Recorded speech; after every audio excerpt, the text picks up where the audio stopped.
First, I would like to, as we begin our work, I'd like to introduce Mike Rogers. Mike is the Chief Legal Counsel here at the Department of Agriculture, and he's going to spend a few minutes talking to you about the law, about what our responsibilities are, and the timelines that we will need to meet as we go through. All right.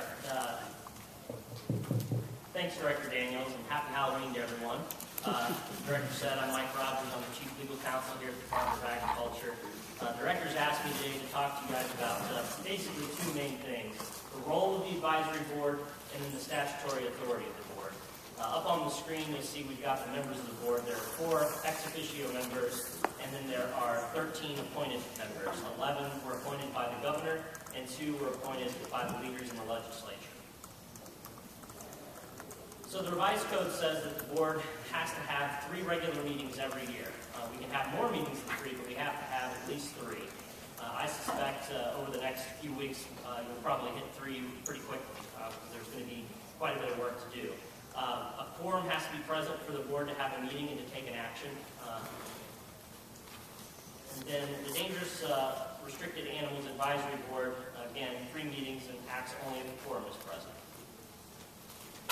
So serving as an appointed member of this board doesn't constitute a public office, and it doesn't constitute grounds for removal from a public office for the people that are serving on the board that already hold a public position. Board members receive no compensation. However, you can be reimbursed for actual and necessary expenses that are incurred. The board can create committees and make recommendations, and committees can include members that aren't members of the board. So if there are members of the public or other interested parties that would like to serve, they're eligible to serve on these subcommittees. So now I'd like to talk briefly about the statutory authority of the board. The board shall do 2 things: review the rules that have been or proposed to be adopted under Division A2 and B of Section 935.17 of the Revised Code. And your statutory authority is to advise the Director of Agriculture on the administration of this chapter and rules. So first, we'll look at 935.17a. That's the adoption of temporary standards. The temporary standards, as some of you may know, there's actually a statutory deadline as to when those standards have to be adopted, and that's roughly December 5th. So due to that statutory deadline, the Department of Agriculture quickly started working on what those temporary standards might look like. And we had an ad hoc committee that held several meetings to advise the department as to what those standards for housing and care might represent. And I believe some of the members of the board today were involved in that process. So today, there will be a review a little bit later on of what those standards look like that Dr. Lauer will be presenting. Other statutory authority. We're going to look at the standards for the holders of wildlife shelter permits and wildlife propagation permits. So this only involves dangerous wild animals, not restricted snakes.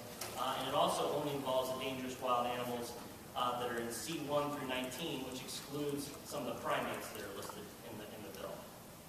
And again, these standards shall govern at least sanitation for, provision of health care for, feeding, caging, housing, and fencing of dangerous wild animals. 935.17b is the well-being rules. In adopting the rules under this division, the director shall consider the following. And there's a list of different things the director can look at. That list might be familiar to some people in the room because those are some of the same standards we looked at for the Livestock Care Standards Board. Some additional things that the director can look at: standards that are adopted by the Association of Zoos and Aquariums, the Zoological Association of America, etc. 935.17c is standards for small non-human primates. Now we're moving into some of the other rulemaking authority that is in the bill. This body is not specifically tasked with providing guidance to the director on these issues, but I'm sure that as an advisory board, the department will come to this board for guidance on what some of these standards ought to look like as we try to develop rules. Also, we're charged with developing rules for the application of a wildlife shelter and propagation permit holders. And some of those rules that we're going to have to come up with are the propagation permit holders have to come up with a species survival program, a program detailing why that they're allowed to continue to propagate dangerous wild animals. We have to come up with rules about an examination. People have to pass an examination if they don't have the requisite 2 years of experience to apply for a permit.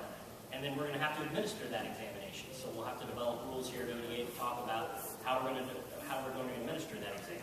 Those are all new things happening here at the Department of Agriculture. And then we're going to look at rules that are specific to the restricted snake possession and propagation permit. Again, the legislation and the law doesn't specifically ask this board to provide guidance on those issues, but as we move forward on these issues, the board will be consulted about these topics. Again, rules specific to the rescue facility permit. Care standards for rescue facility permits. These are standards for the care and well-being of dangerous wild animals that are at rescue facilities. And these standards may look very similar to the temporary standards you're going to look at today for the registered dangerous wild animals. Some of the additional rulemaking authority in the bill, we have to develop rules governing the retention of records that folks will have to have on hand if they have a dangerous wild animal. There are rules we need to develop regarding signage. The law requires folks that have dangerous wild animals to post signs at the property, to post signs on vehicles that transport dangerous wild animals, to post signs in containers that hold dangerous wild animals. Right now, the law requires those signs to be in place. It doesn't provide any guidance on what the signs say, how big they have to be, or specifically where they might need to be located. So the department will be adopting rules to address those issues. We're also going to adopt rules to address civil penalties under the bill. We'll need to adopt rules regarding the distribution of funds and then the catch-all, any other provisions necessary to administer and enforce this chapter. So again, as the department moves forward with this new regulatory authority, we'll be developing, as you can see, a lot of different rules to help us administer this program. The expertise that's assembled here today for this board will be instrumental in helping the department come up with rules that are not only friendly to the folks who are trying to implement these policies, that help protect public safety and that help protect the safety of the animals. So with that, I'm going to turn it over to Dr. Glauer, who's going to discuss